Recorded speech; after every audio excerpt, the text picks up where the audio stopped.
ಮೊದಲಿಗೆ ಜನ್ಮದಾತೆಯನ್ನು ಜಗನ್ಮಾತೆಯನ್ನು ಸ್ಮರಿಸಿಕೊಂಡು ವೇದಿಕೆ ಮೇಲಿರುವ ಹಿರಿಯರು,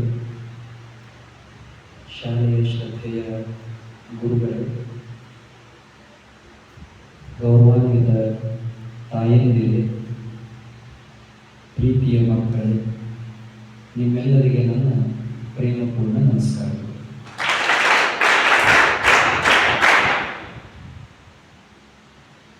ನಿನ್ನೆ ಇಷ್ಟೊತ್ತಿಗೆ ಮಧ್ಯಪ್ರದೇಶದೊಳಗೆ ಇದ್ದನು.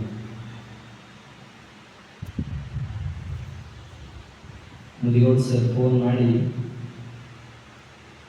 11 ಗಂಟೆಗೆ ಬರಬೇಕ್ರಿ ಅಂತಂದ್ರೆ, ಡ್ರೈವರ್ ಗಾಡಿ ಎಷ್ಟು ಸ್ಪೀಡ್ ಓಡಿಸಿದ್ರು ದಾರಿನೇ ಸರಿಯಿದೆ. ಡ್ರೈವರ್ ಏನಂತಿದ್ದ, ಇನ್ನು 8 ತಾಸು ಉಳಿದೋದ್ರಿ ಅಂತಿದ್ದ. ನಾವು ಮಲ್ಕೋತಿದ್ವಿ ಗಾಡಿಯಾಗ, ಒಂದು ಸ್ವಲ್ಪ ಮುಂದಕ್ಕೆ ಹೋದ್ಮೇಲೆ ಮತ್ತೆ ಎಷ್ಟು ಹೋದ್ವಿ ಅಂದ್ರೆ ಇನ್ನು 8 ತಾಸು ಉಳಿದೈತಿ. 8 ತಾಸು ಅನ್ಕೋತ ನಿನ್ನೆ ಎಷ್ಟೊತ್ತಿಗೆ ಬಿಟ್ಟವ್ರನ್ನ ಮುಂಜಾನೆ 8 ಗಂಟೆಗೆ ತಂದು ನೇಸ್ಬಿಟ್ಟ. ಮೈ ಹಣ್ಣಾಗಿತ್ತು, ಬ್ಯಾಸರಾಗಿತ್ತು. ಆದರೆ ಈಗ ಬಂದು ಕೂತ ಮೇಲೆ ನೀವೆಲ್ಲರೂ ಶ್ರದ್ಧೆಯಿಂದ ಕಣ್ಣು ಮುಚ್ಚಿ ಪ್ರಾರ್ಥನೆ ಮಾಡಿದ್ರಲ್ಲ, ಆ ಆಯಾಸ ಎಲ್ಲ ಮಾಯ ಆಗಿ ಹೋಗ್ಬಿಟ್ಟು ಎಷ್ಟು ಸುಂದರವಾಗಿ ಪ್ರಾರ್ಥನೆ ಮಾಡಿದ್ವಿ ಗೊತ್ತಾ. ಯಾರು ನಂಬಿಕೆ ಇಟ್ಟು ಪ್ರಾರ್ಥನೆ ಮಾಡ್ತಾರಲ್ಲ, ಅವ್ರ ಪ್ರಾರ್ಥನೆ ಯಾವಾಗಲೂ ವ್ಯರ್ಥ ಆಗೋದಿಲ್ಲ. ನಂಬಿಕೆ. ಗಾಂಧೀಜಿಯವರು ಒಂದು ಮಾತಿದೆ, prayer is a key to open the day and a lock to close the day. ಚಂದ ಕೇಳಿಸ್ಕೋಬೇಕು. Prayer is a key to open the day and a lock to close the day. ಪ್ರತಿಯೊಬ್ಬ ವ್ಯಕ್ತಿಗೂ ಪ್ರಾರ್ಥನೆ ಅನ್ನೋದು ಇಂಥ ಕೆಲಸವನ್ನು ಮಾಡ್ತಾರೆ. ಬರೀ ಶಾಲೆ ಕಲಿಯೋ ಹುಡುಗರು ಮಾತ್ರ ಅಲ್ಲ, ಕಲಿಸುವ ಶಿಕ್ಷಕರು, ಕಲಿಸುವ ಪಾಲಕರು ಎಲ್ಲರೂ ಪ್ರಾರ್ಥಿಸಬೇಕು. ಬೆಳಿಗ್ಗೆ ಎದ್ದ ತಕ್ಷಣ ಪ್ರಾರ್ಥನೆ ಮಾಡಿನೇ ದಿನ ಆರಂಭ ಮಾಡಬೇಕು. ರಾತ್ರಿ ಮಲಗುವಾಗ ಪ್ರಾರ್ಥನೆ ಮಾಡಿನೇ ದಿನ ಮುಗಿಸ್ಬೇಕು. ಅವಾಗ ನಾವು ಮಾಡುವಂಥ ಸಣ್ಣ ಸಣ್ಣ ಎಡವಟ್ಟುಗಳು ನಮ್ಮ ಗಮನಕ್ಕೆ ಬರ್ತವೆ ಪ್ರಾರ್ಥನೆ ಮಾಡಿದ್ದು. ಈಗ ನೋಡಿ, ನೀವೆಲ್ಲ ಕಣ್ಣು ಮುಚ್ಚಿ ಕೂತಿದ್ರಲ್ಲ, ಕಲಿಸು ಗುರುವೇ ಕಲಿಸು ಅಂತ ಪ್ರಾರ್ಥಿಸ್ತಾ ಇದ್ದೀವಿ. ಅದು ಹಾಗೆ ಮಾಡಿ ಮಾಡಿ ಮಾಡಿ ಮಾಡಿ ಮಾಡಿ ಮಾಡಿ ಮಾಡಿ ಮಾಡಿ ಮನಸ್ಸಿಗೆ ಬಹಳ ಸಮಯ ಆದಮೇಲೆ ಒಂದು ಹದ ತಯಾರಿ ಆಗ್ತದೆ. ಡುಯುನೋ ಹದ? ಹದ ಗೊತ್ತಿದೆ ನಿಮಗೆ? ಹದ ಅಂದರೆ ಏನು ಗೊತ್ತಾ? ಗೊತ್ತಿದೆಯಾ? ಹದ ಅಂದರೆ ಒಂದು ವ್ಯವಸ್ಥೆ. ಈಗ ಅವ್ವ ಅಡುಗೆ ಮಾಡ್ತಾಳಲ್ಲ, ಅಡುಗೆ ಮಾಡೋದಕ್ಕೆ ಎಲ್ಲ ಸಾಮಗ್ರಿ ಹಾಕಿ ಮಾಡಿರ್ತಾಳೆ. ಒಂದು ಸ್ವಲ್ಪ ಹದ ತಪ್ಪಿತು ಅಂದರೆ ಸ್ವಾದ ಕೆಟ್ಟು ಬಿಡ್ತದೆ ಅಲ್ಲ. ನಾನು ಹೇಳಿದ ಶಬ್ದ ನೆನಪಿಡಿತಾವ. ಮೊದಲನೇದು ಹದ, ಎರಡನೇದು ಸ್ವಾದ. ಹದ ತಪ್ಪಿದರೆ ಸ್ವಾದ ಕೆಡ್ತದೆ. ಅಡುಗೆ ಮಾಡುವಾಗ ಹೆಂಗೆ ಹದ ತಪ್ಪಿದ್ರೆ ಸ್ವಾದ ಕೆಡ್ತದೋ, ಹಾಗೆ ಜೀವನದಲ್ಲೂ ಕೂಡ ಒಂದು ಸಿಸ್ಟಮ್ ಬೇಕು, ಒಂದು ಕ್ರಮ ಬೇಕು, ಶಿಸ್ತು ಬೇಕು, ನಿಯಮ ಬೇಕು. ಅದನ್ನು ಪ್ರಾರ್ಥನೆ ಕಲಿಸ್ತದೆ. ಶುದ್ಧ ಮನಸ್ಸಿನಿಂದ ಹೇಳ್ತೇನೆ, ನಿಮ್ಮಷ್ಟು ಸುಂದರವಾಗಿ ಪ್ರಾರ್ಥನೆ ಮಾಡಿದ ಮಕ್ಕಳನ್ನು ನಾನು ಬೇರೆ ಎಲ್ಲೂ ನೋಡಿಲ್ಲ. All the best.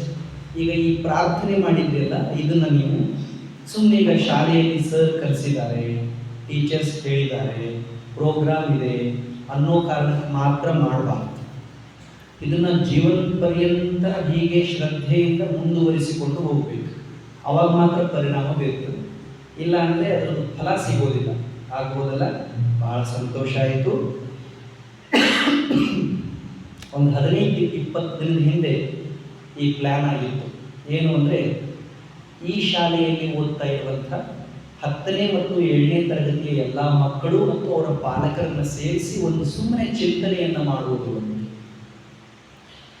ಹಾಗೆ ನೋಡಿದರೆ ಈ ಶಾಲೆನೇ ತುಂಬ ಒಳ್ಳೆಯ ಶಾಲೆ. ಈ ಶಾಲೆ ಕ್ಯಾಂಪಸ್ಸು, ಈ ಶಾಲೆಯ ವಾತಾವರಣ, ಈ ಶಾಲೆಯ ಟೀಚರ್ಸ್, ಈ ಶಾಲೆಯ ನಿರ್ದೇಶಕರು ಉದ್ದೇಶ ಬಹಳ ಚೆನ್ನಾಗಿರೋದ್ರಿಂದ ಇಲ್ಲಿ ಇಂಥದ್ದೇನು ಅವಶ್ಯಕತೆಯೇ ಇಲ್ಲ. ಆದರೂ ನಿಮ್ಮ ಹೆಡ್ ಮಾಸ್ಟರ್ದ ಆಶಯ ಏನು ಅಂದರೆ, ಈಗ ಆಲ್ರೆಡಿ ನಮ್ಮ ಮಕ್ಕಳೆಲ್ಲ ಸ್ಟಾರ್ಸ್ ಇದ್ದಾರೆ, ಆದರೆ ಅವರು ಎವರ್ ಗ್ರೀನ್ ಶೈನಿಂಗ್ ಸ್ಟಾರ್ಸ್ ಆಗಬೇಕು ಅಂತ ಆಸೆ. ಈಗ ಹೊಡಿಬೇಕಿತ್ತು ನೀವು ಚಪ್ಪಾಳೆ ಹೊಡಿಲೆ. Already our children are stars, but they have to become evergreen shining stars. ಒಂದೇ ದಿನ ಹಿಂಗೆ ಮಿಂಚಿ ಹೋಗೋದು ಬೇರೆ, ಖಾಯಂ ಮಿಂಚ್ತಾ ಇರೋದು ಬೇರೆ. ಆ ಖಾಯಂ ಮಿಂಚ್ತಾ ಇರೋದಕ್ಕೆ ಇಂಥದ್ದೊಂದು ಸ್ಪಾರ್ಕ್, ಕಿಡಿ ಬೇಕು. ಆ ಕಿಡಿನ ಹೊತ್ತಿಸಬೇಕು ಅಂತ ಒಂದು ವಿಚಾರ. ಅದಕ್ಕೆ ಇದೊಂದು ಕಾರ್ಯಾಗಾರ. ಈಗ ನಾವಿಲ್ಲಿ 3 ಜನ ಇದ್ದೀವಿ. ನಂಬರ್ 1 ವಿದ್ಯಾರ್ಥಿಗಳಿದ್ದೀವಿ, ನಂಬರ್ 2 ಪ್ಯಾರೆಂಟ್ಸ್ ಇದ್ದೀವಿ, ನಂಬರ್ 3 ಟೀಚರ್ಸ್ ಇದ್ದೀವಿ. ನಾವು 3 ಜನ ಶಿಕ್ಷಣದಿಂದ ಏನು ಲಾಭ ಪಡ್ಕೋಬೇಕು ಮತ್ತು ಶಿಕ್ಷಣ ಅಂದರೆ ಏನು, ಪರೀಕ್ಷೆ ಬರೆಯೋ ಕಾಲಕ್ಕೆ ನಮ್ಮ ಮನಸ್ಥಿತಿ ಹೀಗೇಕೆ ಬದಲಾವಣೆ ಆಗ್ತದೆ, ಭಯ ಯಾಕೆ ನಮ್ಮ ಹತ್ರ ಬರುತ್ತೆ, ಹುಲಿ ನೋಡಿದ್ರು ಹೆದರ್ಲಾರ್ದವರು ಎಕ್ಸಾಮ್ ಹಾಲಲ್ಲಿ ಮಾತ್ರ ಯಾಕೆ ರಗ್ ಹಾಕೊಳ್ಳೋ ಹಾಗಾಗ್ತಾರೆ, ಅಪ್ಪ ಅವ್ವ ಅಜ್ಜ ಆಯಿ MLA MP ಹೆದರೋದಿಲ್ಲ, ಕ್ವೆಶನ್ ಪೇಪರ್ ಕೊಟ್ಟರೆ ಜ್ವರನೇ ಬಂದ್ಬಿಡ್ತೇವೆ. ಯಾಕೆ? ಈ ಭಯ ಅನ್ನೋದು ಏನು? ಇದನ್ನು ದೂರ ಮಾಡಬೇಕಾದ್ರೆ ಬೀಯಿಂಗ್ ಎ ಸ್ಟೂಡೆಂಟ್, ವಿದ್ಯಾರ್ಥಿಯಾಗಿ ನಾವೇನು ಮಾಡಬೇಕು ಅಂತ ಒಂದು 3-4 ವಿಚಾರಗಳನ್ನು ನಿಮ್ಮ ಜೊತೆ ಚಿಂತನೆ ಮಾಡ್ತೀವಿ. ಇದನ್ನು ಚೆನ್ನಾಗಿ ಕೇಳಿಸ್ಕೊಳ್ಳಿ. ಮೊದಲನೇದಾಗಿ, ನೀವು ಅಂದರೆ 7ನೇ ಕ್ಲಾಸ್ನವರು ಮತ್ತು 10ನೇ ಕ್ಲಾಸ್ನವರು ಪರೀಕ್ಷೆನ ಇದೇ ಸಾರಿ ಬರೀತಾ ಇಲ್ಲ. ಈಗ ನೀವು ವಾರ್ಷಿಕ ಪರೀಕ್ಷೆ ಬರೀತೀರಿ 21 ಅಲ್ಲ, ಮಾರ್ಚ್ 21. ಇದೇ ನಿಮ್ಮ ಜೀವನದ ಮೊದಲನೇ ಪರೀಕ್ಷೆ ಅಲ್ಲ. ಈಗಾಗಲೇ ನೀವು ಎಷ್ಟೋ ಪರೀಕ್ಷೆಗಳನ್ನು ಬರೆದಿದ್ದೀರಿ.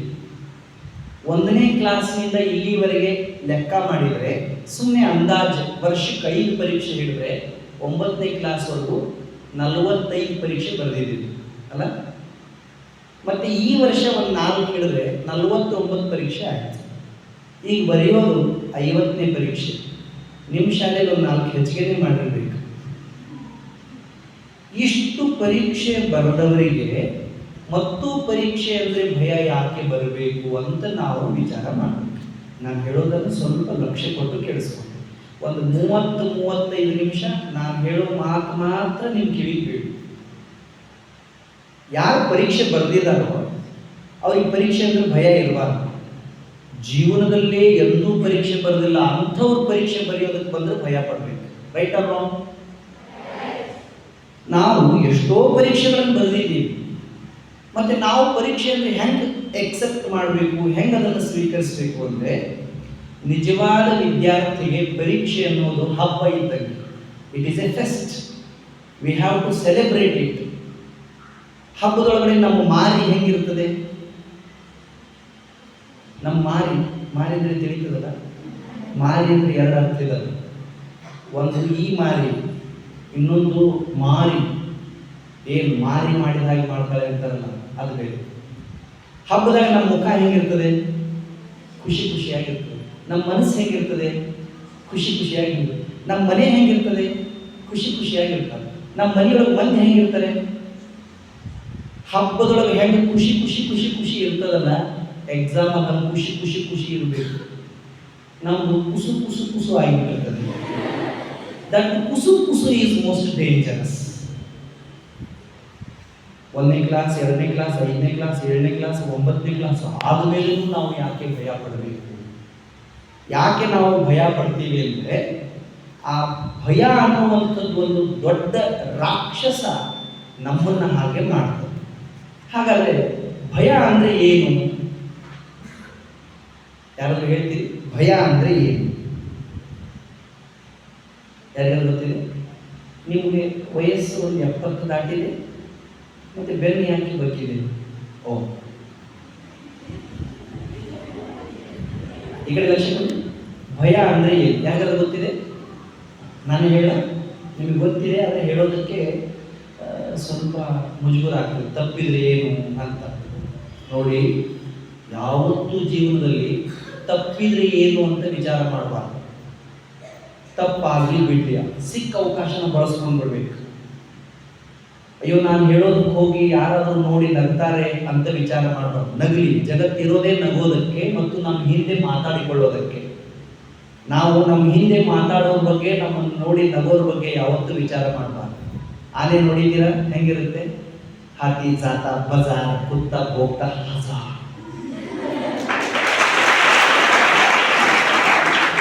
Never bother about the people who are surrounded you. They are waiting just some little mistakes. ಮುಂದೆ ಹೋಗ್ತಾ ಇರಬೇಕು. ಯಾಕೆಂದ್ರೆ we want to become evergreen shining stars. ಅಲ್ಲ, ಯಾರು ಹೇಳ್ತೀರಿ ಭಯ ಅಂದ್ರೆ ಏನು? ನಾನು ಹೇಳ, ಶಬ್ದ ನೆನಪಿಟ್ಕೊಳ್ಳಿ. ಕೇಳಿರ್ತೀರಿ, ನಿಮ್ಮ ಸರ್, ನಿಮ್ಮ ಮೇಡಮ್, ನಿಮ್ಮ ಅಪ್ಪ, ನಿಮ್ಮ ಅವ್ವ ಇವನ್ನೇ ಹೇಳಿರ್ತಾರೆ. ಆದರೆ ನೀವು ಕಾಳಜಿಯಿಂದ ಕೇಳಿಸಿಕೊಂಡಿರೋದಿಲ್ಲ, ಅದಕ್ಕೆ ನಿಮಗೆ ಅದು ತಲೆಯಲ್ಲಿ ಉಳಿದಿರೋದಿಲ್ಲ. ಪುಸ್ತಕದಲ್ಲೂ ಇರುತ್ತೆ ಇದು. ಭಯ ಅಂದರೆ ನಕಾರಾತ್ಮಕ ಪ್ರಜ್ಞಾ ಪ್ರವಾಹ. ಇನ್ನೊಂದ್ಸರಿ ಹೇಳ್ತೀನಿ, ಕೇಳಿಸ್ಕೊಳ್ಳಿ. ನಕಾರಾತ್ಮಕ ಪ್ರಜ್ಞಾ ಪ್ರವಾಹ. ನಕಾರಾತ್ಮಕ ಅಂದರೆ ಆಗ್ತದೋ ಆಗೋದಿಲ್ಲೋ ಅಂತ ಆಗಲಾರದ್ದನ್ನೆಲ್ಲ ಸುಮ್ಮನೆ ಏನೇನೋ ಕಲ್ಪನೆ ಮಾಡಿಕೊಂಡು ತಲೆಯೊಳಗಡೆ ಸಾವಿರಾರು ಆಲೋಚನೆಗಳನ್ನು ಧುತ್ತಂತ ಬಿಟ್ಕೊಡೋದು. ಇನ್ನೂ ಎಕ್ಸಾಮೇ ಬಂದಿಲ್ಲ. ಎಕ್ಸಾಮ್ ಯಾವಾಗಿದೆ? 21. ಹ್ಯಾಂಗ್ ಬರ್ತಿದ್ದೇವೋ ಏನೋ. ಅರೆ ಬರಲಿ ಬಿಡೋ ಮಾರಾಯ. 21ನೇ ತಾರೀಕು 10:30 ಎಕ್ಸಾಮ್ ಹಾಲ್ ಒಳಗಡೆ ಕೂತ ಮೇಲೆ ಕ್ವೆಶನ್ ಪೇಪರ್ ಕೈಯಾಗಿ ಬಂದ ಮೇಲೆ ಕ್ವೆಶನ್ ಪೇಪರ್ ಬಗ್ಗೆ ವಿಚಾರ ಮಾಡಬೇಕು. ಹ್ಯಾಂಗ್ ಬರ್ತಿದ್ದೋ ಏನೋ, ಯಾವ ಪಾಠ ಕೊಡ್ತಾರೋ ಏನು, ನನ್ನ ಹಣೆಯಾಗಿ ಏನು ಬರ್ದಿದ್ದೋ ಏನು. ಹೀಗೆ ನಾವು ನಕಾರಾತ್ಮಕವಾಗಿ ಆಲೋಚನೆ ಮಾಡ್ತಾ ಮಾಡ್ತಾ ಇಲ್ಲ ಸಲ್ಲದ ಸೋಲುಗಳನ್ನ ಎಳೆದುಕೊಳ್ಳುವಂಥ ಪ್ರಜ್ಞಾ ಪ್ರವಾಹಕ್ಕೆ ಭಯ ಅಂತ ಕರೀತಾರೆ. ನಾವೇ ಮಾಡ್ಕೊಂಡಿದ್ದದು. ಅದೊಂದು ದೊಡ್ಡ ರಾಕ್ಷಸ. ಎಷ್ಟು ಚಂದ ಬರೆದಿದ್ದಾರೆ ನೋಡಿ ಇಲ್ಲಿ. ಇದು ಭಯ ನಾವೇ ಸೃಷ್ಟಿಸಿಕೊಂಡಿರುವ ರಾಕ್ಷಸ, ಸಂಪಾದಿಸಿಕೊಂಡಿರುವ ದುರ್ಗುಣ. ನಮ್ಮ ಒಳಗಡೆ ಭಯನ ಯಾರು ಹಾಕೋದಿಲ್ಲ, ನಾವೇ ಅನ್ಕೊಂಡ್ಬಿಡ್ತೀವಿ. ನಾವೇ ಅದನ್ನ ಅರ್ನ್ ಮಾಡ್ತೀವಿ, ನಾವೇ ಅದನ್ನ ಸಂಪಾದನೆ ಮಾಡಿಕೊಡ್ತೀವಿ. ಭಯವನ್ನ ಜಯಿಸಿದರೆ ಎಷ್ಟು ಚಂದ ಇದೆ ನೋಡಿ ಮಾತು. ಭಯವನ್ನ ಜಯಿಸಿದರೆ ಜೀವನವನ್ನ ಜಯಿಸಿದಂತೆ. ದಟ್ಸ್ ಆಲ್, ಮುಗೀತು. ಯಾರು ಹೆದರುವುದಿಲ್ಲಲ್ಲ, ಅವ್ರನ್ನ ಹೆದರ್ಸೋ ತಾಕತ್ತು ಯಾರಿಗೂ ಇಲ್ಲ. ಯಾರು ಹೆದರ್ತಾರಲ್ಲ ಅವ್ರನ್ನ ಉಳಿಸೋ ತಾಕತ್ತು ಯಾರಿಗೂ ಇಲ್ಲ. ಹಂಗಂತೇಳಿ ಹುಂಬರಿರಬಾರ್ದು. ಸರ್ ಒಂದು ಎಲ್ಲ ಹೆದರೋದಿಲ್ಲ, ಅದಲ್ಲ, ಅದು ಹುಂಬತನ. ಈಗ ಭಯನೇ ಪಡಬಾರ್ದು ಅಂತ ಹೇಳ್ತಾರೆ. ನಿಮ್ಮಪ್ಪ ಬಂದು ಬಾರೋ ಇಲ್ಲಿ ಮಗನೇ ಅಂದ್ರೆ, ನನಗೆ ಮಗನೇ ಅಂತಿ ಮಗನೇ ಅನ್ನಬಾರ್ದು. ಅಪ್ಪ ಅಪ್ಪ, ಅವ್ವ ಅವ್ವ, ಮಾಸ್ತರ್, ಸಾಲಿ ದೊಡ್ಡವರು ಸಣ್ಣವರು ಇದೆಲ್ಲ ಇದ್ದು ಹಾರ್ಟ್ ಒಳಗಡೆ ಒಂದು ಪ್ಯೂರಿಟಿ ಇರಬೇಕು, ಕ್ಲಾರಿಟಿ ಇರಬೇಕು, ಚಾರಿಟಿ ಇರಬೇಕು. ಮತ್ತು ಅಂಜಬಾರ್ದು. ಅಂಜಿಕೆ ನಮ್ಮ ವೈರಿ. Our most strongest enemy is ಅಂಜಿಕೆ. ನಾವು ಭಯನ ಗೆದ್ದು ಬಿಟ್ರೆ, ಧೈರ್ಯ ಇದ್ದರೆ, ಆತ್ಮಸ್ಥೈರ್ಯ ಇದ್ದರೆ ಜೀವನವನ್ನೇ ಗೆದ್ದಂತೆ. ಎಷ್ಟು ಪರೀಕ್ಷೆ ಬರೆಯೋದಿವಿ? 6 ಪರೀಕ್ಷೆ. ಎಷ್ಟು ತಾಸು ಕೂತ್ಕೊಳ್ಳೋದಿವಿ? 18 ತಾಸು.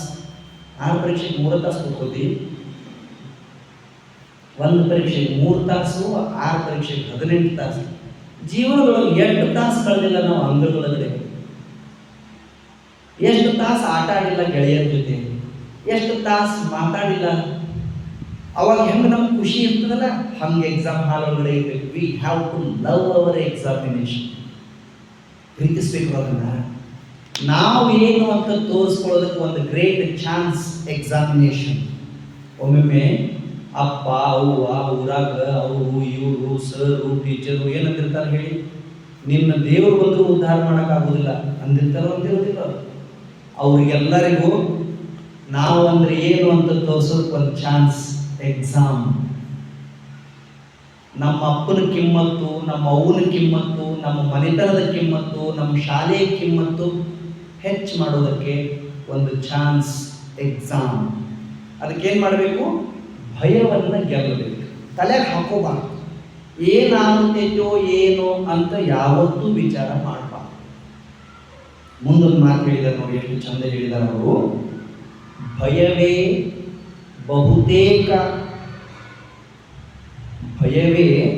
ಬಹುತೇಕ ಜನರಿಗೂ ಅವರು ಪಡೆಯಬೇಕಾದ ಯಶಸ್ಸಿಗೂ ನಡುವಣ ಗೋಡೆ. ಬಹಳ ಜನ ಕನಸು ಕಾಣ್ತಾರೆ. ನಿನ್ನ ಹೆಸರೇನು? ಕೂತ್ಕೊಂಡೇ ಋತಿಕ್ ಒಂದು ಕನಸಿದೆ, ನಾನು IAS ಆಫೀಸರ್ ಆಗಬೇಕು ಅಂತ. ಅವ ಯಾಕೆ ಆಗೋದಿಲ್ಲ ಅಂದರೆ, IAS ಆಫೀಸರ್ ಆಗೋದೇನು ದೊಡ್ಡ ಗುಡ್ಡ ಅಲ್ಲ, ಅದು ಕಷ್ಟ ಅಲ್ಲ. ಅವನಿಗೂ ಮತ್ತು IAS ಆಫೀಸರ್ಗೆ ನಡುವೆ ಏನಿದೆ ಅಂದರೆ ಭಯ ಅನ್ನೋ ಗೋಡೆ ಇರುತ್ತೆ. ಅದು ಹೇಳುತ್ತೆ, ನಿನ್ನ ಕೈಲಿ ಏನಾಗ್ತದೋ, ನೀನು ಬಡವ ಹುಡುಗ, ಹಳ್ಳಿ ಹುಡುಗ, ಕಲೀಲಾರದವ್ರು ತಂದೆ ತಾಯಿ ಮಗ ಅಂತ.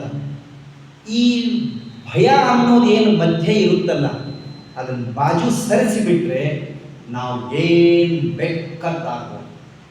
ಇಂಗ್ಲಿಷ್ನಲ್ಲಿ ಒಂದು ಮಾತಿದೆ, nothing is impossible to human being on this earth. You can do marvellous things. You have such power. Believe yourself. You are the creator of your own destiny. You can change anything and everything in this world as you want.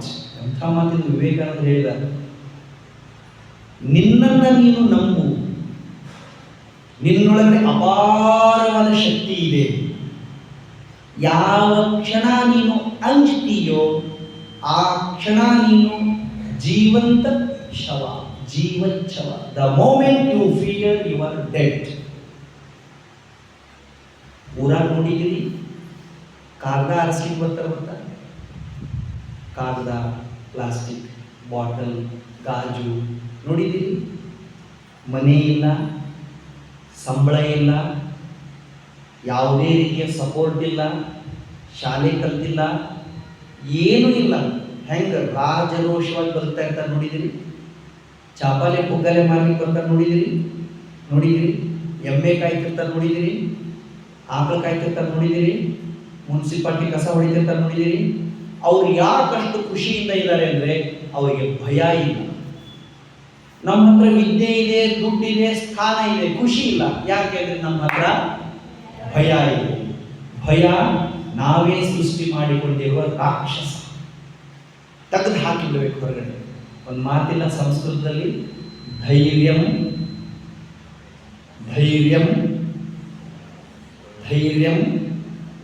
ಸರ್ವತ್ರ ಸಾಧನಂ.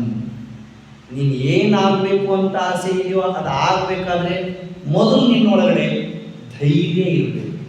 ಹೆಂಗಿದೆ? ಅವ್ರೇನು ಹೇಳಿದ್ದಾರೆ? ವಿದ್ಯೆ ಸರ್ವತ್ರ ಸಾಧನಂ ಅಂದಿಲ್ಲ, ಅರ್ಥಂ ಸರ್ವತ್ರ ಸಾಧನಂ ಅಂದಿಲ್ಲ. ಅಂದ್ರೇನು? ದುಡ್ಡಿದ್ರೆ ಮಾತ್ರ ಗೆಲ್ತೀಯ, ವಿದ್ಯೆ ಇದ್ರೆ ಮಾತ್ರ ಗೆಲ್ತೀಯ ಅಂದ್ರ ಏನಂದ್ರು ಅವರು? ಹೇಳಿ ಜೋರಾಗಿ ಎಲ್ಲರೂ.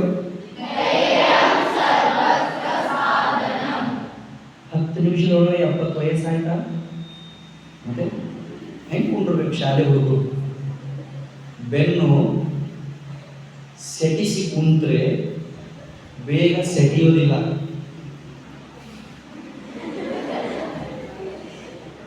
ಬೆನ್ನು ಸೆಟಿಸಿ ಕೂಡಿದ್ರೆ ಬೇಗ ಸೆಟಿತೀವಿ. ನಮ್ಮ ಸ್ವಾಮೀಜಿ ಹೇಳ್ತಿದ್ದು ಮಾತು ಇನ್ನೊಮ್ಮೆ ಹೇಳಿ. ಹೆಂಗಿರ್ಬೇಕು ಸ್ಟೂಡೆಂಟ್ ಬೆನ್ನು? ನೆಟ್ಟಗಿರ್ಬೇಕು. ಅದು ಹಿಂಗಾಯ್ತು ಅಂದರೆ ಮನಸ್ಸು ಹಂಗೆ ಆಗ್ತದೆ. ನೋಡಿಬೇಕಾದ್ರೆ ಟ್ರೈ ಮಾಡಿ, ಒಂದು ಸ್ವಲ್ಪ ಬೆನ್ನು ಬಗ್ಗಿಸ್ರಿ, ಮನಸ್ಸು ಹೆಂಗೈತೆ ನೋಡಿ. ಈಗ ಬೆನ್ನು ನೆಟ್ಟಗೆ ಮಾಡಿ, ಮನಸ್ಸು ಹೆಂಗೈತೆ ನೋಡಿ. ಹಿಂಗಿರ್ಬೇಕು, ಹಂಗಿರ್ಬೇಕು, ಹಿಂಗೆ ಇರ್ಬೇಕಂದ್ರೆ ಹಂಗೆ ಇರ್ಬೇಕು. ಹಾಂ, ಮತ್ತು ಹಿಂಗೆ ಭಾಳ ಮಾಡಬೇಡಿ, ಅದು ಚಂದ ಅಲ್ಲ.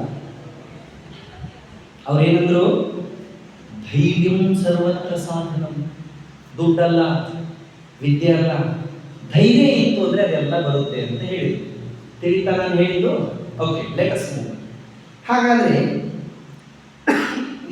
ನಡು ಸ್ವಲ್ಪ ಕೆಮ್ತೀನಿ. ಕೆಮ್ಮು ಭಾಷಣ ಅಲ್ಲ. ಧೈರ್ಯ ಸಂಪಾದಿಸಬೇಕಾದ್ರೆ ವಿದ್ಯಾರ್ಥಿ ಜೀವನದಲ್ಲಿ ನಾವು ಏನು ಮಾಡಬೇಕು? ಏನನ್ನ ಮಾಡಿದರೆ ನಾವು ಯಶಸ್ಸನ್ನು ಸಂಪಾದಿಸಬಹುದು? ಈಗ ಶಾಲೆಯಲ್ಲಿ ಪಾಠ ಮಾಡುವಾಗ ನಿಮ್ಮ ಸರ್ ಹೇಳಿದರು, ಹೋದ ವರ್ಷ SSLC ಎಕ್ಸಾಮ್ನಲ್ಲಿ ಇಂಥ ಹುಡುಗ ಇಂಥ ಹುಡುಗಿ ಇಷ್ಟು ಮಾರ್ಕ್ಸ್ ತಗೊಂಡ್ರು. ಅವಾಗ ನಿಮ್ಮ ಮನಸ್ಸಲ್ಲಿ ಏನು ಅನಿಸುತ್ತೆ? ನಾನು ಹಂಗೆ ಮಾಡಬೇಕು ಅನಿಸುತ್ತೆ ಇಲ್ವೋ? ಹಾಗೆ ಬೇರೆಯವರ ಹಾಗೆ ಸಾಧಕರಾಗಬೇಕಾದ್ರೆ ನಾವೇನು ಮಾಡಬೇಕು? ಇನ್ನು ನೀವು ತಾಯಂದಿರಿಗೆ ಒಂದು ಆಸೆ ಇರುತ್ತೆ. TV ಒಳಗಡೆ, ಪೇಪರ್ ಒಳಗಡೆ, ಮೊಬೈಲ್ ಒಳಗಡೆ ಯಾರ್ದಾದ್ರು ಮಕ್ಕಳದ್ದು ಫೋಟೋ ಬಂತು ಅಂದರೆ ನನ್ನ ಮಗಳದು ಅಲ್ಲಿ ಫೋಟೋ ಬರಬೇಕು ಅಂತ ಅಪ್ಪ ಅಮ್ಮಗೂ ಆಸೆ ಇರುತ್ತೆ. ಬರೀ ಆಸೆ ಪಟ್ಟರೆ ಯಶಸ್ಸು ಸಿಗಲ್ಲ. ಅದಕ್ಕೆ ಏನು ಮಾಡಬೇಕು ಅಂತ 4 ರಿಂದ 5 ಮಾತು ಹೇಳ್ತೀನಿ, ಚಂದ ನೆನಪಿಟ್ಕೊಂಡ್ಬಿಡ್ಬೇಕು. ನಾಟ್ ಓನ್ಲಿ ಫಾರ್ ಎಕ್ಸಾಮಿನೇಷನ್, ಬರೀ ಪರೀಕ್ಷೆಗಲ್ಲ, ಇಡೀ ಜೀವನದಾದ್ಯಂತ ಇದನ್ನು ಪಾಲಿಸಬೇಕು. ನಂಬರ್ 1, ಜಪಾನ್ನಲ್ಲಿ ಒಂದು ಶಬ್ದ ಬಳಸ್ತಾರೆ, ಕೈಸನ್. ಕೇಳಿದ್ದೀರಾ? ಕೈಸನ್, ಈ ಶಬ್ದ ಕೇಳಿದ್ದೀರಾ? ಕೈಸನ್ ಶಬ್ದ ಹೇಗಿದೆ ನೋಡಿ, ಕೈಸನ್. ಕೈಸನ್ ಅಂದರೆ ನಿರಂತರ ಅಂತ್ಯವಿಲ್ಲದ ಪ್ರಗತಿ. ಚಂದಿಲ್ಲ ಶಬ್ದ?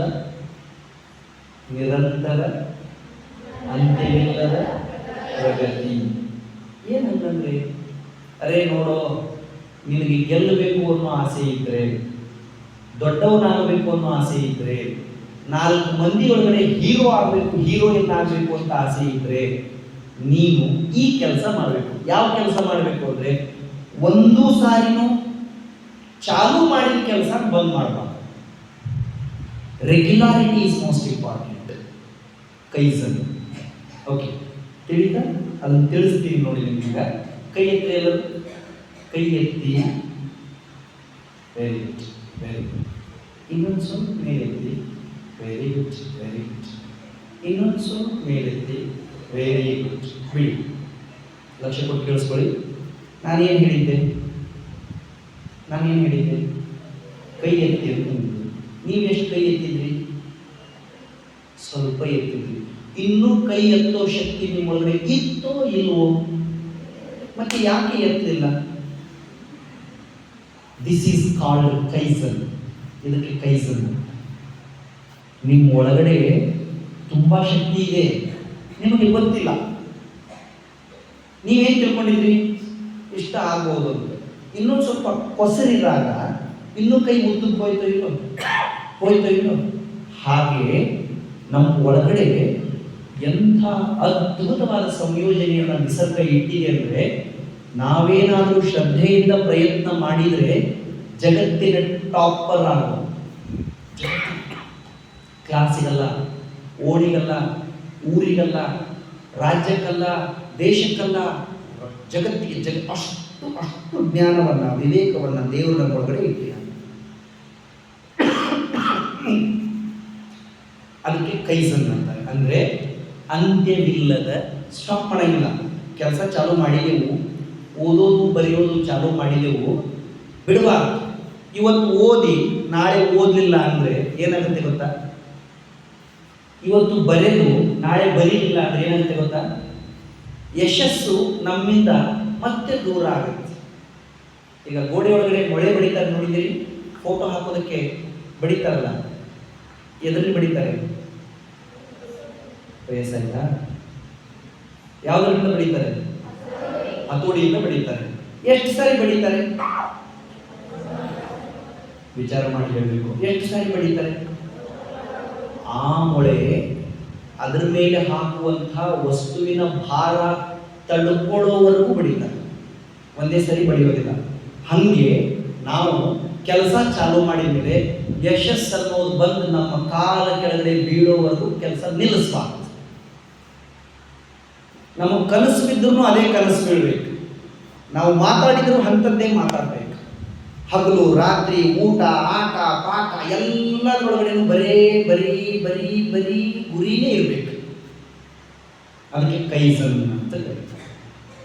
ಇಲ್ಲೇ ಇದ್ರೆ ಏನಾಗುತ್ತೆ, ನಾವು ಯಶಸ್ಸಿನಿಂದ ದೂರ ಹೋಗೋದಕ್ಕೆ ಚಾಲು ಆಗುತ್ತೆ. ಅದಕ್ಕೆ ಅವರೊಂದು ಮಾತು ಹೇಳಿದ್ದಾರೆ. ಏನು ಹೇಳಿದ್ದಾರೆ? ಆಂತರಿಕ ಯಶಸ್ಸಿನ ಮೇಲೆ ಬಾಹ್ಯ ಯಶಸ್ಸು ಅವಲಂಬಿಸಿದೆ. ಶಬ್ದ ಹೆಂಗಿದೆ ನೋಡಿ ಇದು. If you want to win, first win yourself. By winning yourself you will win ever. ಚಂದಿಲ್ಲ ಇದು. ಅಂದ್ರೆ ನೀವು ಹೊರಗೆ ಗೆಲ್ಲಬೇಕಾದ್ರೆ, ಎಕ್ಸಾಮಲ್ಲಿ ಗೆಲ್ಲಬೇಕಾದ್ರೆ, ಲೈಫಲ್ಲಿ ಗೆಲ್ಲಬೇಕಾದ್ರೆ ಒಳಗೆ ಗೆಲ್ಲಬೇಕು. ಒಳಗೆ ಗೆಲ್ಲೋದಂದ್ರೆ ಏನು? ರೂಮ್ ಕಿಲಿ ಹಾಕಿ ಕುಸ್ತಿ ಬಿದ್ದು ಗೆದ್ದು ಹೋಗೋದು, ಕಾಲು ಮುರಿದು ಗೆದ್ದು ಅದನ್ನ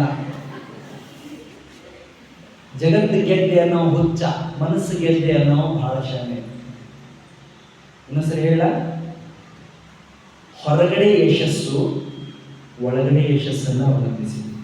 ಅಂದರೆ ಸ್ಟೂಡೆಂಟ್ಸ್ ಆಗಿರೋ ನಾವು ಒಳಗಡೆ ಗೆಲ್ಲುವನ್ನು ಪ್ರಾರಂಭಿಸಬೇಕು. ಒಳಗಡೆ ಗೆಲ್ಲೋದಂದ್ರೆ ಏನು? ನಮ್ಮ ಮನಸ್ಸು ನಾವು ಹೇಳಿದಂಗೆ ಕೇಳಬೇಕು. 5 ಗಂಟೆ ಆಯಿತು ಅಂತ ನಾವು ಹೇಳಿದ ತಕ್ಷಣ ಎಚ್ಚರ ಆಗಬೇಕು. 5 ಮಿನಿಟ್ ದಮ್ ಅನ್ಬಾರ್ದು. ಹಂಗೆ ಮಾಡ್ಕೋದಿಲ್ಲೋ ಮನಸ್ಸು? ಅಲಾರಾಮ್ ಬಡೀತದೆ, ಕರೆಕ್ಟ್ 5 ಗಂಟೆಗೆ ಬಡೀತದೆ. ಬಾಜು ಅವತ್ತು ದೇವಿತಾಳೆ, ನಂದು ನಿದ್ದೆ ಕೆಡಿಸ್ಬೇಡಿ ಹೇಳು ಮಗದು ಅಂತಾಳೆ ಅಪ್ಪ ಅಂತಾನೆ, ಸರ್ ಅಂತ. ಮನಸ್ಸೇನು ಹೇಳ್ತದೆ? ಏನಂತದೆ? ಡಬ್ಬಲ ಇನ್ನೂ ಪರೀಕ್ಷೆ ಮಾರ್ಚ್ದಾಗ ಐತಿ. ಹಂಗಂದು ಏನು ಮಕ್ಕೋತೀವಲ್ಲ, 9ಕ್ಕೆ ಹೆಚ್ಚಿ ಅಲ್ಲ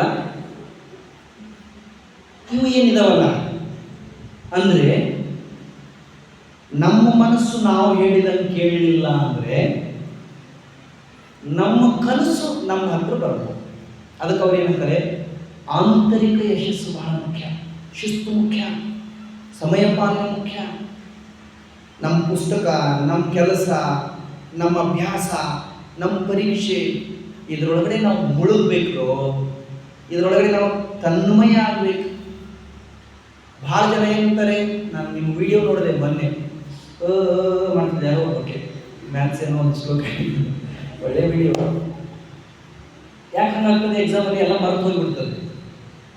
ಎಲ್ಲ ಬೆಳ್ತಾನೆ ಓದಿರ್ತೀವಿ, ಎಕ್ಸಾಮ್ ಹಾಕಿ ಕೂತ್ರೆ ಫಸ್ಟ್ ಕ್ವಶನ್ ಅದೇ ಇರ್ತದೆ. ಇಲ್ಲೇ ಇತ್ತು, ಅಲ್ಲೇನಿರ್ತದೆ, ಅದು ಹೋಗಿ ಅನಿಸೋದಿಲ್ಲ, ಅನಿಸ್ತದೆ ಇಲ್ಲ. ಯಾಕೆ ಹಂಗಾಗ್ತದೆ? ಯಾಕೆ ನಾವು ಓದಿದ್ದು ಮತ್ತೆ ಹೋಗ್ತದೆ? ನಿಮ್ಗೆ ಇನ್ನೊಂದು ಪ್ರಶ್ನೆ ಕೇಳಬೇಕು. ಇಲ್ಲಿ ಬಹಳ ಜನ ಓದಿರಲ್ಲ. ಜಗತ್ತಿನ ಅತ್ಯಂತ ಹೆಚ್ಚು ಏಕಾಗ್ರತೆ ಇರುವ ವ್ಯಕ್ತಿ ಯಾರು? ನಿಮ್ಮ ವಯಸ್ಸೈತಂದ್ರು ನೀವು ಬೆನ್ನು ಬಗ್ಗಿಸಿದ್ರೆ ನಾ ಭಾಷಣ ಮುಗಿಸು. ಜಗತ್ತಿನೊಳಗೆ ಅತಿ ಹೆಚ್ಚು ಸ್ಮರಣ ಶಕ್ತಿ ಯಾರಿಗಿದೆ? ಕಾನ್ಸಂಟ್ರೇಷನ್ ಯಾರಿಗಿದೆ? ಅವರೇ ಹೇಳಿದಾನೆ, ನನಗೆ ಭಾಳ ಮರೆವು ಇದೆ ಅಂತ. ನೀವು ನೋಡಿದ್ದೀವಿ ಅವ್ರನ್ನ? ನಾನು ಹೇಳ ನೋಡ್ರಿ, 4 ಅಬ್ಸರ್ವೇಷನ್ ಮಾಡಲ್ಲ ನಾವು. ಜಗತ್ತಿನ ಅತಿ ಹೆಚ್ಚು ಏಕಾಗ್ರತೆ ಇರುವ ವ್ಯಕ್ತಿ ಯಾರು ಅಂದ್ರೆ ನಮ್ಮ ಮನೆಯಲ್ಲಿ ಇರುವ ನಮ್ಮ ಅವ್ವ.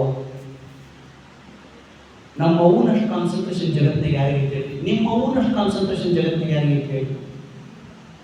ನಾನು ಹೇಳಿ ಸರಿ ಇತ್ತು ತಪ್ಪಾಯ್ತು? ತಿಳಿಸಿ ಹೇಳ್ತೀನಿ ನಾನು. ನೋಡಿ, ನಿಮ್ಮ ಅವ್ವ ಏನು ಕೆಲಸ ಮಾಡ್ತಿರ್ತಾರ? ಒಲೆ ಮೇಲೆ ಹಂಚಿರ್ತದೆ, ರೈಟ್? ಹೆಂಚಿನ ಮೇಲೆ ರೊಟ್ಟಿ ಇಸ್ತಿರ್ತಾರೆ. ಈಗ ಒಲೆ ಇಲ್ಲ, ಗ್ಯಾಸ್ ಇದ್ದಾವೆ, ಅದ್ರ ಮೇಲೆ ರೊಟ್ಟಿ ಹಾಕಿರ್ತಾರೆ. ಒಂದು ರೊಟ್ಟಿ ಬಡಿತಿರ್ತಾರೆ, ರೈಟ್? ಬಾಜು ಸ್ಟವ್ ಬಾಜು ಹಾಲು ಇಟ್ಟಿರ್ತಾರೆ. ನಾವು ಸ್ಕೂಲ್ ಹೊರಟು ನಿಂತಿರ್ತೀವಿ. ಅಪ್ಪ ಅವನ್ರಾಗ ಅವ ಬಿಸಿ ಇರ್ತಾನೆ, ಚಾವ್ಯಾಗ ನೀರು ಬಂದಿರ್ತಾವೆ, ಹಾಲಿನವನು ಅವಾಗ ಬಂದಿರ್ತಾನೆ, ಕಾಯಿಪಲ್ಲೆ ಬಾಯಿನೂ ಅಲ್ಲೇ ಹೊಟ್ಟಿರ್ತಾನೆ. ಇಷ್ಟು ಹ್ಯಾಂಡಲ್ ಮಾಡ್ತಾನೆ ಅವ್ವ, ಮಾಡ್ತಾವೆ ನೋಡಿದ್ರು ಎಲ್ಲರೂ ಎಲ್ಲರ ಬಟ್ಟಿ ಮತ್ತೆ ಅವು ನಮ್ಮ ಅವ್ವನ ಜಾಗದಾಗ ನಾವು ಇದ್ದಿರ್ತಾರೆ.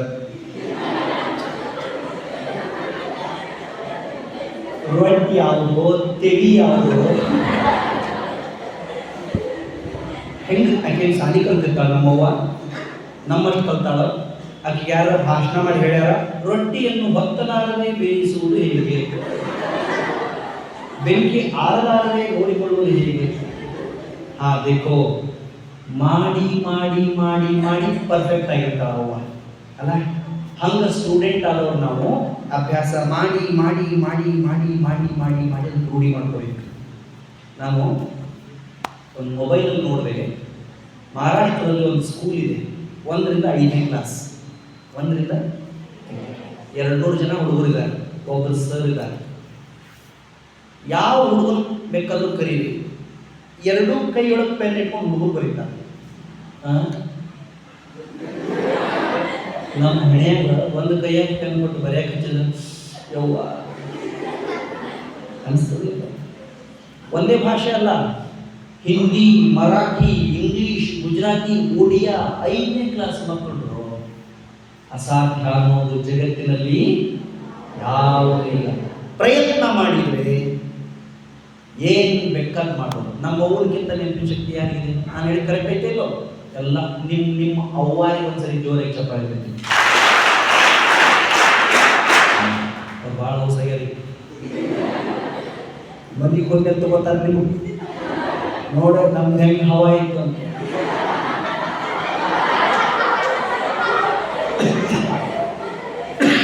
ಅಲ್ಲ, ಆಯುಷ್ಯ ಪೂರ್ತಿ ಅವ್ವ ಅಪ್ಪ ಹಿಂಗೆ ನಕ್ಕೋತಾ ಇರ್ಬೇಕು. ಓಕೆ, ಈ ಕಡೆ ಬನ್ನಿ. ಮೊದಲನೇದು ಏನು ಹೇಳಿದೆ ನಾನು? ಕೈ ಸಲ. ಮೊದಲನೇದು ಏನು ಹೇಳಿದೆ ಅಂದ್ರೆ ಕೆಲಸ ನಿಲ್ಸೋಂಗಿಲ್ಲ, ನಾಳೆ ಮಾಡ್ತೀನಿ, ನಾಡಿದ್ದು ಮಾಡ್ತೀನಿ ಅನ್ನೋಂಗಿಲ್ಲ, ಇನ್ನೂ ಸಮಯ ಭಾಳ ಇದೆ ಬಿಡು ಅನ್ನೋಂಗಿಲ್ಲ. ಅದು ಯಾರು ಹೇಳ್ತಾರೆ ಗೊತ್ತಾ? ಇನ್ನೂ ಅದು ಯಾರು ಹೇಳ್ತಾರೆ ಗೊತ್ತಾ? ಫೂಲಿಶಸ್, ಮೂರ್ಖ. ಕೆಲಸನ ಮುಂದೂಡೋ ಪ್ರವೃತ್ತಿ ಇದೆಯಲ್ಲ, ಅದು ಆಯುಷ್ಯದೊಳಗಡೆ ನಮ್ಮನ್ನು ಸೋಲಿನ ಸಮೀಪ ಕರ್ಕೊಂಡು ಹೋಗ್ತದೆ. ಅದಕ್ಕೆ ಕೆಲಸ ಮಾಡಬೇಕು, ಕೆಲಸ ನಿಲ್ಲಿಸಬಾರ್ದು, ದಿನಕ್ಕೆ ದಿನಕ್ಕೆ ಕೆಲಸ ಚಲೋ ಆಗಬೇಕು. ಇವತ್ತು ಒಂದು ಪುಟ ಬರೆದ್ರೆ ಒಂದು ತಪ್ಪಾಗಿದ್ರೆ ನಾಳೆ ಆ ತಪ್ಪು ಇರಬಾರ್ದು. ಇವತ್ತು 5 ನಿಮಿಷ ವೇಸ್ಟ್ ಮಾಡಿದರೆ ನಾಳೆ ಅದನ್ನು ಮಾಡಬಾರ್ದು. ಹಾಗೆ ಮಾಡಬೇಕು. ತಿಳಿತಾ ನಾನು ಹೇಳಿದ್ದು? ತಿಳಿತಾ? ಎರಡನೇ, ಒಂದು ಯೋಜನೆ ಇರಬೇಕು. ಯೋಜನೆ ಅಂದ್ರೆ ಏನು? ಪ್ಲಾನ್ ಇರಬೇಕು. ನಾವು ಹೆಂಗಿರ್ಬೇಕು, ನಾ ಅಭ್ಯಾಸ ಏನು ಮಾಡಬೇಕು, ನಾಳೆ ನಾನು ದೊಡ್ಡ ಆದ್ಮೇಲೆ ದೊಡ್ಡಾಕಿ ಆದ್ಮೇಲೆ ಏನು ಮಾಡಬೇಕು ಅಂತ ಒಂದು ಪ್ಲಾನ್ ಇರಬೇಕು. ಭಾಳ ಮಂದಿ ಕೇಳಿ ನೋಡಿ, ಅಥವಾ ನೀವೇ ನಿಮ್ಮನ್ನು ತಪಾಸು ಮಾಡಿಕೊಂಡು ನೋಡಿ. ನಾಳೆ ಏನು ಮಾಡ್ತೀವಿ ದೊಡ್ಡಕ್ಕೆ ಆಗಿದ್ದಾಗ ಅಂತ ಕೇಳಿದರೆ, ದೊಡ್ಡವಾಗಿದ್ದಾಗ ನೋಡ್ತೇನೆ ಏನಾಗತ್ತೆ ಅದನ್ನು ಮಾಡ್ತೇನೆ ಅಂತ. ಇಂಗ್ಲೀಷ್ನಲ್ಲಿ ಒಂದು ಮಾತಿದೆ, most people don't plan to fail, they fail to plan. ಜೀವನದೊಳಗೆ ಎಲ್ಲಿ ಕೊಡ್ರಿ ತಾಳೆ ಅದು ಕೊಡ್ರಿ ಸರ್ ಮಾಡೋದು ಕೊಡಲಿಲ್ಲ.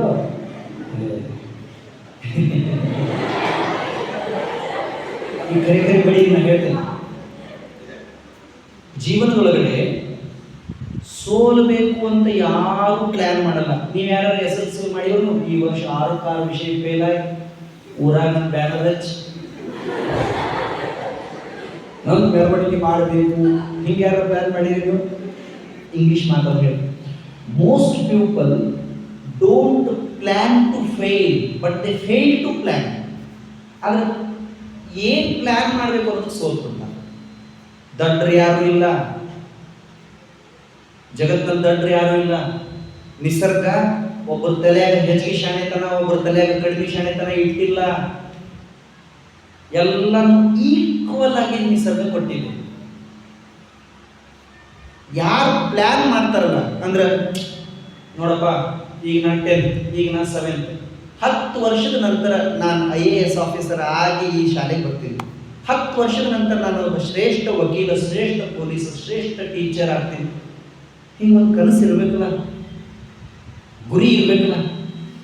ಆ ಗುರಿ ನಮ್ಮನ್ನ ಸದಾ ಜಾಗೃತರನ್ನಾಗಿ ಮಾಡ್ತದೆ.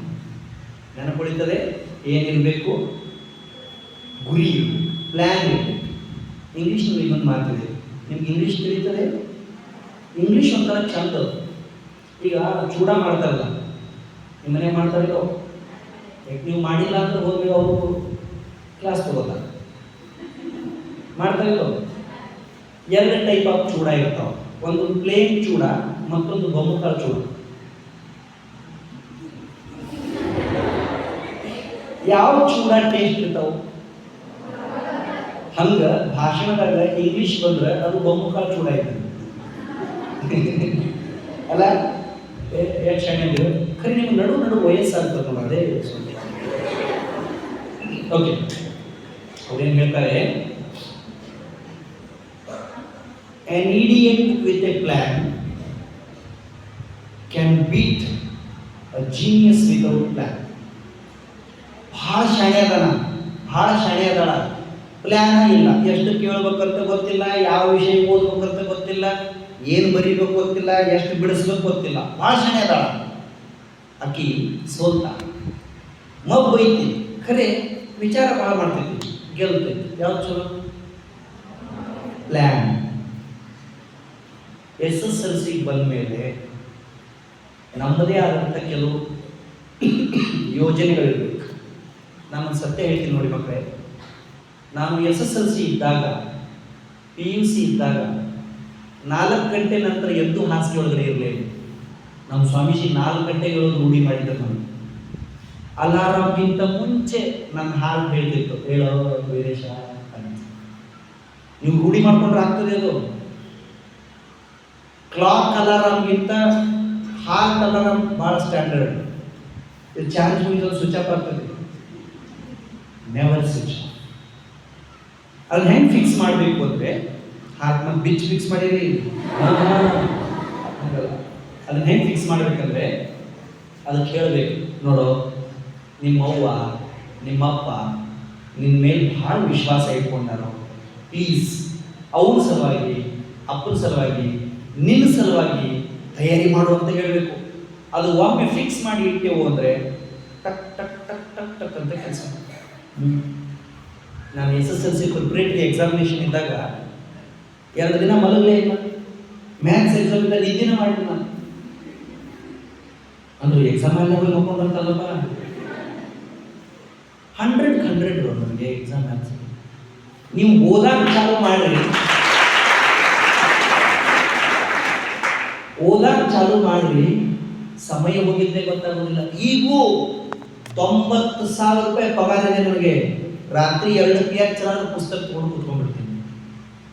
ಈಗೂ ರಾತ್ರಿ 11 ಗಂಟೆ ಓದಾಗ ಮಲ್ಕೊಳ್ಳೋದಿಲ್ಲ. ಯಾಕಂದ್ರೆ 8ನೇ 9ನೇ ಕ್ಲಾಸ್ನ ಅಲಾರಾಮ್ ಫಿಕ್ಸ್ ಮಾಡ್ಕೊಂಡಿನಿ ನಾನು. ಏನಂದ್ರೆ ಈ ಜಗತ್ತು ವಿದ್ಯೆ ಇದ್ದವರಿಗೆ, ಸಾಧನೆ ಮಾಡಿದವರಿಗೆ ಅಷ್ಟೇ ಕಿಮ್ಮತ್ ಕೊಡ್ತದೆ, ಬಾಕಿ ಜನರಿಗೆ ಕಿಮ್ಮತ್ ಕೊಡಲ್ಲ.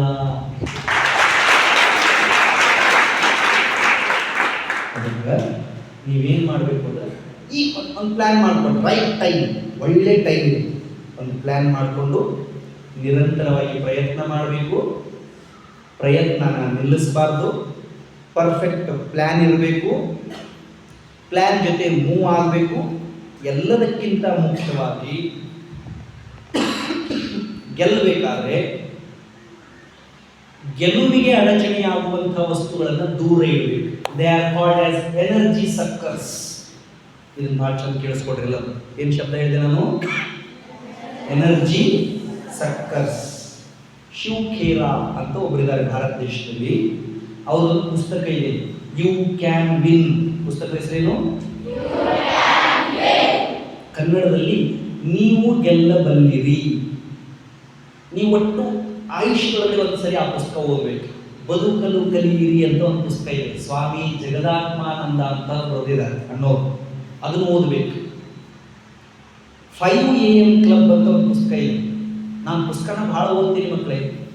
ಅದನ್ನು ಓದೋದ್ರಿಂದ ನನಗೆ ನಾನು ಏನು ತಪ್ಪು ಮಾಡ್ತಾ ಇದ್ದೇನೆ ಅಂತ ಗೊತ್ತಾಗ್ತಾ ಇದೆ, ನಾನು ಏನು ಬದಲಾವಣೆ ಮಾಡ್ಕೋಬೇಕು ಅಂತ ಗೊತ್ತಾಗುತ್ತೆ. ಅರ್ಥ ಆಯ್ತಾನೆ ಹೇಳೋದು ನಿಮಗೆ? ಶಿವ್ ಖೇರ್ ಅವರು ಯು ಕ್ಯಾನ್ ವಿನ್ ಪುಸ್ತಕದಲ್ಲಿ ಈ ಶಬ್ದ ಬಳಸಿದ್ದಾರೆ, ಎನರ್ಜಿ ಸರ್ಕಸ್. ಏನು ಅಂದರೆ ನಮ್ಮ ಶಕ್ತಿಯನ್ನು ಹೀರುವಂಥ ವಸ್ತುಗಳು ಅಂಥವು ಕೆಲವಿದ್ದಾವೆ. ಅವುಗಳಿಂದ ನಾವು ದೂರ ಇರಲಿಲ್ಲ ಅಂದರೆ ನಾವು ಗೆಲ್ಲೋದಕ್ಕಾಗೋದಿಲ್ಲ. ಅಂಥವು ಬಹಳ ಇದ್ದಾವೆ, 2-3 ಹೇಳ್ತೀನಿ. ಅದರಲ್ಲೂ ನಿಮ್ಮದು ಬಹಳ ದುರ್ದೈವ. ನಾವು SSLC ಇದ್ದಾಗ ನಿಮ್ಮ ಅಧ್ಯಕ್ಷರು ನಿಮ್ಮ ಮೇಷ್ಟ್ರು SSLC ಇದ್ದಾಗ there were no phones, phone ಇರಲಿಲ್ಲ. ಭಾಳ ನಾವು ಬೇಸರ ಏನು ಮಾಡ್ತಿದ್ವಿ, ಗಿಡ ಹತ್ತಿದ್ವಿ, ಗಿಡ ಹಿಡಿತಿದ್ವಿ. 2 ಸಲ ಹತ್ತವ ಮತ್ತು ಪುಸ್ತಕ ಹಿಡಿಬೇಕಲ್ಲ. ನಿಮ್ದು ಹಂಗಲ್ಲ, ನೀವೇನು ಮಾಡ್ತೀರಿ? You spend more and more time with your phone. ಅವಾಗೇನು ಹೇಳ್ತೀರಿ? ಏನು ಹೇಳ್ತೀರಿ? ಏನು ಹೇಳ್ತೀರಿ? ಇಷ್ಟ ಹೇಳ್ತಿರೋ ಇಲ್ಲೋ? ನಿಜ ಹೇಳಿ, ಹೇಳ್ತಿರೋ ಇಲ್ಲೋ? ಹಾಂ, ಏನಂತ ಹೇಳಿ ಇಸ್ಕೊಂಡಿರ್ತೀರಿ? ಫಕ್ತ 5 ಮಿನಿಟ್ ಅಂತ ಫೋನ್ ತೊಗೊಂಡು ಹಾದವ ಸಂಜೆ 5 ಆದ್ರೂ ಬರಲ್ಲ. ಯಾಕೆ? ಇದು ಎನರ್ಜಿ ಸಕ್ಕರ್. ಇದು ನಮ್ಮ ವ್ಯವಧಾನವನ್ನು, ಸ್ಮರಣ ಶಕ್ತಿಯನ್ನು, ಚೈತನ್ಯವನ್ನು, ನೆನಪಿನ ಶಕ್ತಿಯನ್ನು ಹೀರಿ ಹಾಕಿಬಿಡ್ತದೆ. ಮೊನ್ನೆ ಪೇಪರಲ್ಲಿ ಒಂದು ಸುದ್ದಿ ಬಂದಿದೆ ನೋಡಿ, ಅದನ್ನು ಹೇಳ್ತೀನಿ. ನೀವು ಪೇಪರಲ್ಲಿ ಇದು ಮೊಬೈಲಲ್ಲಿ ಏನು ನೋಡ್ತೀರಿ? ರೀಲ್ಸ್ ನೋಡ್ತೀರಲ್ಲ, ವೆರಿ ಗುಡ್. ರೀಲ್ಸ್ ನೋಡ್ತೀರಿ ಇಲ್ಲೋ? Very good. ಅಂದ್ರೆ ಹಾಳಾಗಕ್ಕೆ ಏನೇನು ಬೇಕೆಲ್ಲ ತಯಾರಾಗೈತಿ. ನೋಡಬಾರ್ದು ಅದನ್ನು. ರೀಲ್ಸ್ ನೋಡೋದ್ರಿಂದ ಏನಾಗುತ್ತೆ ಅಂತ ಒಂದು 6 ಟಿಪ್ಸ್ ಬರೆದಿದ್ದಾರೆ ಸರ್. ಇದನ್ನೆಲ್ಲ SSLC ಮಕ್ಕಳಿಗೆ ಆಮೇಲೆ ಕೊಟ್ಬಿಡಿ. ನಂಬರ್ 1, ಪ್ರತಿ ವಿದ್ಯಾರ್ಥಿಯಿಂದ ನಿತ್ಯ 1.5ರಿಂದ 2 ಗಂಟೆ ಅವಧಿಯಲ್ಲಿ 360ರಿಂದ 480 ರೀಲ್ಸ್ ವೀಕ್ಷಣೆ. ಏನು ಮಾಡೋರು? ಮುದಿಗೋಡು ಸರು ಮತ್ತು ಒಳಕುಪ್ಪಿ ಸರು. ಏನು ಮಾಡೋರು? ನಿಮ್ಮ ಟೀಚರು, ನಿಮ್ಮ ಅಪ್ಪ ಅವ್ವ. ಪುಸ್ತಕ ನೋಡಕ್ಕೆ ಹೋಗ್ರಿ, ಬೇಸರ ಆಕೈತಿ. ಫೋನ್ ನೋಡಕ್ಕೆ ಹೋಗ್ರಿ, ಹೌಸ್ ಆಕೈತಿ. ಫೋನ್ ನೋಡ್ರಿ, ಜೀವನದಾಗ ಬೀಳ್ತೀರಿ. ಪುಸ್ತಕ ನೋಡ್ರಿ, ಜೀವನದಾಗ ಗೆಲ್ತೀರಿ. ಯಾವ್ದು ಬೇಕು? ಆದರೂ 2ನೇದು ನೋಡ್ರಿ, ಶಾರ್ಟ್ ವಿಡಿಯೋಗಳಿಂದ ನಿಮ್ಗೆ ಭಾರಿ ಇಷ್ಟ ಅಲ್ಲ? ಏನ್ರಿವ ಯಾರ್ಯಾರು ಅವುಗಳದಿ ನೋಡಿ, ಅಪ್ಪುಗಳು ಬಂದಿಲ್ಲ, ಅವ್ರು ಬರೋಬ್ಬರಿ ಮಾಡ್ಯಾರ. ಅವ್ರು ಬರೀ ತಾಯಂದ್ರೆ ಇಷ್ಟ ಆಯ್ತು, ಗೊತ್ತು, ಕರೆಕ್ಟ್. ಇವ್ರು ಬರೋಬ್ಬರಿ ಇದ್ರಂದ್ರೆ ಇವರು ಬರೋಬ್ಬರಿ ಇರ್ತಾರ.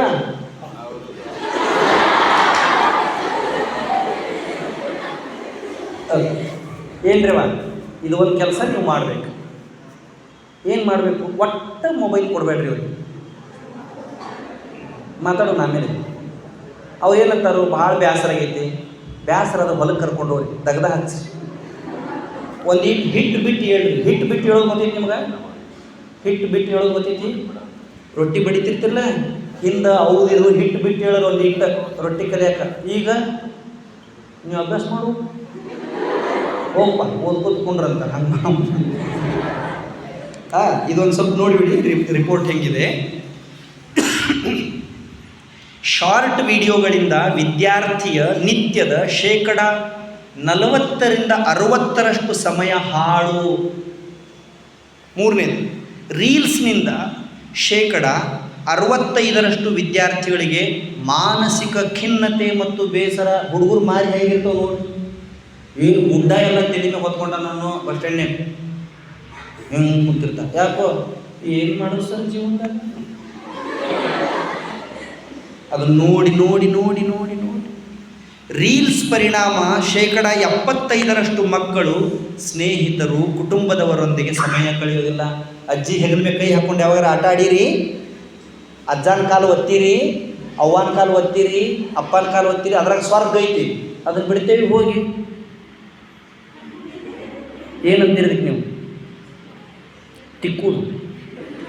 ಅರೆ ನಾವು ವಿದ್ಯಾರ್ಥಿಗಳು ಫೋನ್ ತಿಕ್ಕಿದಷ್ಟು ಅವ್ವನ ಕಾಲು ತಿಕ್ಕಿದ್ರೆ ಕಾಶಿ ವಿಶ್ವನಾಥನ ಮಂಗಳ ಬರ್ಕೊಂಡಿರ್ತೀವಿ ಅಲ್ಲ ಅಲ್ಲ. ನೆಕ್ಸ್ಟ್, 65% ಮಕ್ಕಳು ದೈಹಿಕ ಚಟುವಟಿಕೆಯನ್ನೇ ಬಿಟ್ಟಿಲ್ಲ. ಕೈ ಯೂಸ್ ಆಗೋದು, ಕಾಲು ಯೂಸ್ ಆಗೋದು, ಕುತ್ತಿಗೆ ಹಿಂಗೆ ಆಗಿಬಿಟ್ಟವು. ಟೈಮ್ ಕಡಿಮೆ ಇದೆ, ಆಮೇಲೆ ಅವಾಗ ಸಿಕ್ಕಾಗಿ ಹೇಳ್ತೇನೆ. ನೆಕ್ಸ್ಟ್ ಮೋಸ್ಟ್ ಇಂಪಾರ್ಟೆಂಟ್ ಪಾಯಿಂಟ್, ಕಡಿಮೆ ನಿದ್ದೆ, ಏಕಾಗ್ರತೆ ಕೊರತೆ, ಶೈಕ್ಷಣಿಕವಾಗಿ ಅಭಿವೃದ್ಧಿ ಇಲ್ಲ, ಸ್ಮರಣ ಶಕ್ತಿಯಲ್ಲಿ ಕುಸಿತ. ಸರ್ ಹೇಳ್ತಾರೆ, ಏಯ್ ಕೇಳಿಸ್ಕೊಳ್ಳೋ, ಎಷ್ಟು ಸರಿ ಹೇಳೋದು ಅಂತಾರೆ, ತಲೆಯಾಗ ಹೋಗಲ್ಲ. ಬರ್ತೈತಿ, ಕಿವಿ ಮಠ ಬರ್ತೈತಿ. ಸರ್ ಹೇಳಿದ್ದು ಕಿವಿ ಮಠ ಬರ್ತದೆ, ಅದ್ರ ಮುಂದೆ ಹೋಗೋದೇ ಇಲ್ಲ. ಯಾಕೆ ಅಂದರೆ ನಾವು ಎನರ್ಜಿ ಸಕ್ಕರ್ಸ್ನ ಬಳಸ್ತಾ ಇದ್ದೀವಿ. ಅಂದರೆ mobile, T V, WhatsApp, Instagram ಇನ್ನೋದವು. ನನಗೆ ನನ್ನ ಫ್ರೆಂಡ್ ಒಬ್ಬರು ಹೇಳಿದರು, ಭಾಳ ಚೆಂದ ಭಾಷಣ ಮಾಡ್ತೀರಿ, ಇನ್ಸ್ಟಾಗ್ರಾಮ್ ತಗೋರಿ ಅಂತ. ನಾನು ಹೇಳಿದೆ, ನೋ, ನಾನು ಕಡಿಮೆ ಸಮಯ ಫೋನ್ ನೋಡ್ಬೇಕು ಅಂತ ತೀರ್ಮಾನ ಮಾಡಿ. ಯಾಕೆ? ಈಗ ಫೋನಿಗೆ ಸ್ಕ್ರೀನ್ ತೆಗಿತಾರಲ್ಲ, ಸ್ಕ್ರೀನ್ ತೆಗಿದ ತಕ್ಷಣ ಲೈಟ್ ಆನ್ ಆಗುತ್ತಲ್ಲ, ನಾನು ಬೆಳಕು ಬರ್ತಿಲ್ಲ. ಯಾವ ಕಲರ್ ಇದೆ ಅದು? ವೈಟ್ ಅಲ್ಲ, ಬ್ಲೂ. ಸ್ಕ್ರೀನ್ ಹಿಂಗೆ ಫೋನ್ ಚಾಲೂ ಮಾಡ್ತೇವಲ್ಲ, ಸ್ಕ್ರೀನ್ ಕಲರ್ ಇಲ್ಲ, ಅದಕ್ಕೆ ಬ್ಲೂ ಕಲರ್ ಅಂತ ಕರೀತಾರೆ. ಯಾವ ಕಲರ್ ಅದು? ಆ ಬ್ಲೂ ಕಲರ್ಗೆ ಒಂದು ಗುಣ ಇದೆ. ಏನು ಗುಣ ಇದೆ ಅಂದರೆ, ನಮ್ಮ ಶರೀರದೊಳಗಡೆ ಒಂದು ಹಾರ್ಮೋನ್ ಇದೆ, ಮೆಲನಿನ್ ಅಂತ ಅದರ ಹೆಸರು. ಮೆಲನಿನ್. ಈ ಲೈಟ್ ಹೋಗಿ ಏನು ಮಾಡ್ತೈತಿ, ಆ ಮೆಲನಿನ್ ಕೆಲಸ ಏನು? ಈಗ ನನ್ನ ಮೆಲನಿನ್ ಏನು ಮಾಡ್ತೈತಿ, ವೀರೇಶ ನಿದ್ದೆ ಬಂದೈತಪ್ಪ ಮಲ್ಕೋ, ಅದು ಕೆಲಸ ಏನು? ಮಲ್ಕೋಪ ಅಂತ ಹೇಳೋದು. ಈ ಲೈಟ್ ಏನು ಮಾಡ್ತೈತಿ, ಆ ಮೆಲನಿನನ್ನು ಸೈಲೆಂಟ್ ಕುಂಡ್ರಿಸ್ತೀವಿ. ನಿದ್ದೆ ಬಂದೈತೆ ಅಂತ ಹೇಳಂಗಿಲ್ಲ, ಅನ್ನನ ಬಾರ ಏಕ ದೋನ. ಶಾಲ್ಯಾಗ ಸರ್ ಗಣಿತ ಲೆಕ್ಕ ಹೇಳ್ತಿರ್ತಾರೋ, ಅವ್ರು 2 ಬರ್ದಾರೋ 12 ಬರ್ದಾರೋ ಅವ್ರಿಗೆ ಗೊತ್ತಾಗ್ತದೆ. ಅದಕ್ಕೆ ನೀವು ನಿಜವಾಗಿಯೂ ಕಳಕಳಿ ಇಟ್ಟರೆ ಇಂಥವೆಲ್ಲ ನೋಡ್ರೋ. ನೀವು ದೊಡ್ಡವರಾದ್ಮೇಲೆ, ಸಾಧನೆ ಮಾಡಿದ ಮೇಲೆ, ಈಗ ಇವರೆಲ್ಲ ಹೆಂಗೆ ಸಾಧಿಸಿದ್ದಾರೆ ಹಿಂಗಾದ್ಮೇಲೆ ಆರಾಮಾಗಿ ಖುಷಿ ಪಡ್ಬೋದು. ಬರೀ ಮೊಬೈಲ್ ನೋಡೋದೇ ಖುಷಿ ಅಲ್ಲ, ಏನೆಲ್ಲ ಮಾಡೋದಕ್ಕೆ ಅವಕಾಶ ಇದೆ. ಈಗ ನಿಮ್ಮ ಗಮನ ಎಲ್ಲ ಓದಿನ ಕಡೆ ಇರಬೇಕು. ಪುಸ್ತಕನ ಹೆಚ್ಚು ಓದೋದು, ಆ ಪುಸ್ತಕದ ಪಾಠಗಳನ್ನು, ಪ್ರಶ್ನೋತ್ತರಗಳನ್ನು, ಲೆಕ್ಕಗಳನ್ನು, ಸೂತ್ರಗಳನ್ನು, ಸುಂದರವಾದ ಪದ್ಯಗಳನ್ನು, ಕನ್ನಡದ ಕಾವ್ಯಗಳನ್ನು, ಕಥೆಗಳನ್ನು, ಕಾದಂಬರಿಗಳನ್ನು, ಜೀವನ ಚರಿತ್ರೆಗಳನ್ನು ಓದಬೇಕು. ಪ್ರೇರಣೆ ಸಿಗುತ್ತೆ. ಹಾಗೆ ನೀವು ಮಾಡಿದ್ರಿ ಅಂದರೆ ಯಶಸ್ಸು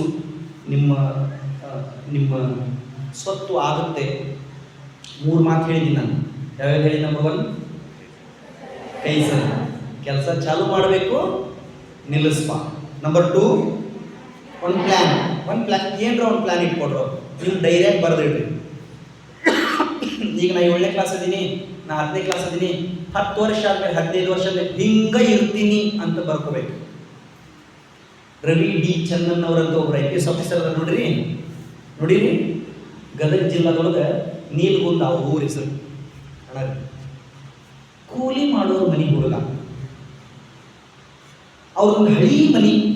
ಆ ಮನೆ ಮುಂದೆ 3ನೇ ಕ್ಲಾಸ್ 4ನೇ ಕ್ಲಾಸ್ ಇದ್ದಾಗ ಬೋರ್ಡ್ ಬರೀತಿದ್ದಂತ ಹುಡುಗ. ಏನಂತ? ಇದ್ದು ಕೊಳಸೆ ಗೊತ್ತಿದೆ, ಕೊಳಸೆಯಿಂದ ರವಿ ಡಿ ಚಂದನ್ ಅಂತ. ರವಿ DC. ಯಾರೋ ಕೇಳಿದ್ರು, ಏನೋ DC ಅಂತ ಬರೀತಿ, ಹಂಗೆ ಬರೀತಿ? ಮುಂದೊಂದಿನ DC ಆಗೋದಿನ, ಡಿಸ್ಟ್ರಿಕ್ಟ್ ಕಲೆಕ್ಟರ್ ಆಗೋದಿನ ಅಂತಿದ್ರಂತೆ. 25 ವರ್ಷಕ್ಕೆ ಆ ಮನುಷ್ಯ IPS ಎಕ್ಸಾಮ್ ಮಾಡಿ ಸೂಪರಿಂಟೆಂಡೆಂಟ್ ಆಫ್ ಪೊಲೀಸ್.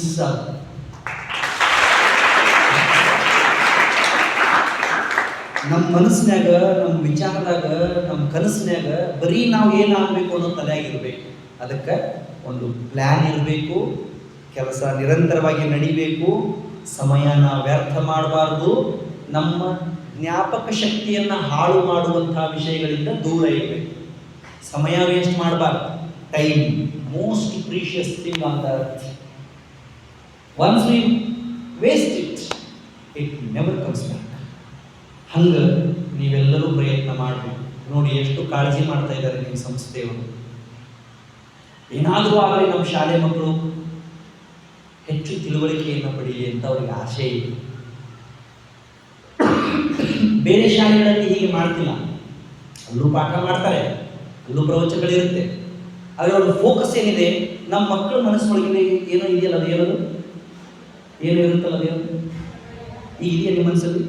ಇಲ್ಲ, ಅದು ಇರುತ್ತಲ್ಲ, ಅದು ಹೋಗಬೇಕು ಅಂತ, ಭಯನ ದೂರ ಮಾಡಬೇಕು ಅನ್ನೋ ಆಶಯ ಇದೆಯಲ್ಲ, ಅದು ತುಂಬ ಒಳ್ಳೆಯ ಆಶಯ. ನನಗೆ ಬಹಳ ಖುಷಿಯಾಯಿತು. ಅವ್ರು ನಿಮ್ಮ ಮೇಲೆ ಇಷ್ಟು ಕಾಳಜಿ ಮಾಡಿ ಇದನ್ನು ಆಯೋಜನೆ ಮಾಡಿದ್ದಾರೆ. ನೀವು ಇದನ್ನು 10 ಪೈಕಿ 11 ಪರಿಸಿ ಪೈಕಿ ಗೋವಿಂದ ಅಂತ ತಿಳ್ಕೋಬಾರ್ದು. ಇದರೊಳಗೆ 1, 2, 3 ಯಾವುದಾದ್ರು ಒಂದು ಪಾಯಿಂಟ್ ತಗೊಂಡು ಕಂಟಿನ್ಯೂ ಆಗಿ ನೀವು ಅದನ್ನು ಫಾಲೋ ಮಾಡಿಬಿಟ್ರೆ 100% ನಿಮ್ಮ ಮನೆ ಮೇಲೆ ಒಂದಲ್ಲ ಒಂದು ದಿನ ಗೌರ್ನಮೆಂಟ್ ಆಫೀಸರ್ ಅಂತ ಬೋರ್ಡ್ ಬಿಟ್ಟು ನಿಮ್ಮ ಮನೆ ಮುಂದೆ ಗೌರ್ನಮೆಂಟ್ ವೆಹಿಕಲ್ ಬಂದು ಒಬ್ಬ ಮನುಷ್ಯ ಬಂದು ಮೇಡಮ್ ಸರ್ ಬನ್ನಿ ಅಂತ ಕರೆದು ಬಾಗಿಲು ತೆಗೆದು ಒಳಗೆ ಕುಣಿಸಿದೆ, ನಿಮ್ಮ ಮಗು ಎಷ್ಟು ಖುಷಿ ಆಗುತ್ತೋ, ಎಷ್ಟು ಖುಷಿ ಆಗುತ್ತೆ. ಅದನ್ನು ನೀವು ಮಾಡಬೇಕು ಅಂತ ಆಶಿಸಿ, ಅಭ್ಯಾಸ, ನಿರಂತರವಾದ ಅಭ್ಯಾಸ, ಆಗೋದಿಲ್ಲ ಅನ್ನೋ ಮನಸ್ಥಿತಿಯನ್ನು ಹೊರಗೆ ಹಾಕುವಂಥದ್ದು ಯಶಸ್ಸಿನ ಅತ್ಯಂತ ಮುಖ್ಯ ಮಾತುಗಳು. ಕೊನೆ ಮಾತು ಹೇಳ್ತೀನಿ, ಕೇಳಿಸ್ಕೊಳ್ಳಿ. ಭಗವದ್ಗೀತೆಯಲ್ಲಿ ಶ್ರೀಕೃಷ್ಣ ಪರಮಾತ್ಮ ಅರ್ಜುನನಿಗೆ ಹೇಳಿದ ಮಾತು, ಹೇ ಅರ್ಜುನ, ಏನು ಎಷ್ಟು ದಟ್ಟ ಇದೆಯಾ, ಯಾಕೆ ಆಗೋದಿಲ್ಲ ಅಂತೀಯ, ನಿನ್ನ ಕೈಲಾಗತ್ತೆ ಮಾಡು. ಕ್ಲೈಬ್ಯಂ ಮಾಸ್ಮಗಮಃ ಪಾರ್ಥ ನೈತತ್ವೈ ಉಪಪದ್ಯತೆ ಕ್ಷುದ್ರಂ ಹೃದಯ ದೌರ್ಬಲ್ಯ ತೆಕ್ತೋತಿಷ್ಠ ಪರಂತಪಃ. ಮೊದಲು ಆಗುವುದಿಲ್ಲ ಅನ್ನೋದನ್ನು ತೆಗೆದು ಹೊರಗೆ ಹಾಕು, ಎಲ್ಲ ಆಗುತ್ತೆ. ಕ್ಷುದ್ರಂ ಹೃದಯ ದೌರ್ಬಲ್ಯಂ, ಹೃದಯದೊಳಗೆ ಏನಿದೆಯಲ್ಲ ನನ್ನ ಕೈಲಿ ಆಗುವುದಿಲ್ಲ ಅಂತ ಅದನ್ನು ಮೊದಲು ತೆಗೆದು ಹೊರಗೆ ಹಾಕು, ಎಲ್ಲ ಆಗುತ್ತೆ, ಎಲ್ಲ ಆಗುತ್ತೆ ಅಂತ. ಅದಕ್ಕೆ ನೀವು ಏನು ಮಾಡಬೇಕು? ಮೊದಲನೇದು ಅಂಜಬಾರ್ದು, ಎರಡನೇದು ಆಗುವುದಿಲ್ಲ ಅನ್ಬಾರ್ದು. ಮೊದಲನೇದು ಜೋರು ಹೇಳಿ, ಮೊದಲನೇದು, ಎರಡನೇದು ಆಗುವುದಿಲ್ಲ ಅನ್ಬಾರ್ದು. ಆಗ್ತೈತಿ, ನಾ ಮಾಡ್ತೀನಿ, ನಾ ನೆನಪಿಟ್ಕೊತೀನಿ, ನಾ ಬರೀತೀನಿ, ನಾ ಓದ್ತೀನಿ, ನಾ ಸಾಧಿಸ್ತೀನಿ. ಹಂಗೆ ನೀವು ಮಾಡಿದ್ರಿ ಅಂದ್ರೆ ನಿಮಗೆ ತುಂಬ ಒಳ್ಳೆಯದಾಗುತ್ತೆ ಅಂತ ಆಶಿಸಿ, ನನಗೆ ರಾತ್ರಿ ಗಂಟ್ಲು ಬಂದಾಗಿತ್ತು. ಅಕ್ಷರಶಃ ಅವು ಕಾಶಿ ಅಯೋಧ್ಯ ನೀರು, ತಣ್ಣೀರು ಕುಡಿದ್ರು ನೀರೇ ಅಲ್ಲ. ಒಂದು 10-12 ದಿವಸ ಆಯ್ತು ಗಾಡಿಯಾಗ ಕೂತ್ಕೊಂಡು ದೇಶಾಗಿ ತಿರುಗಾಡಿ ದೇಶ ನೋಡಿ ಗಂಟ್ಲು ಬಂದಾಗಿತ್ತು. ನಿಮ್ಮ ಮುಂದೆ ಕೂತ ತಕ್ಷಣ ಗಂಟ್ಲೂ ಸ್ಟ್ರಾಂಗ್ ಆಗಿತ್ತು. ಒಳ್ಳೆಯದಾಗಲಿ, ಚೆನ್ನಾಗಿ ಅಭ್ಯಾಸ ಮಾಡಿ ಅನ್ನೋ ಮಾತನ್ನು ಹೇಳ್ತಾರೆ ಸಂಸ್ಥೆಯವರು, ನಿಮ್ಮ ಶಿಕ್ಷಕರು ಎಲ್ಲ ಒಳ್ಳೆಯವರಿದ್ದಾರೆ. ಇದರ ಸದುಪಯೋಗ ತಗೊಳ್ಳಿ ಅಂತ ಹೇಳಿ, ಇನ್ಮೇಲೆ ಭಾಷಣ ಆದಮೇಲೆ ಮುದಿಗೌಡ ಸರ್ ಒಂದು ಸೂಚನೆ ಕೊಡ್ತಾರೆ. ಆ ಸೂಚನೆ ಪ್ರಕಾರ ಒಂದು 20 ನಿಮಿಷ ನಾವೆಲ್ಲ ಸ್ಪೆಂಡ್ ಮಾಡೋಣ. ನಮಸ್ಕಾರ.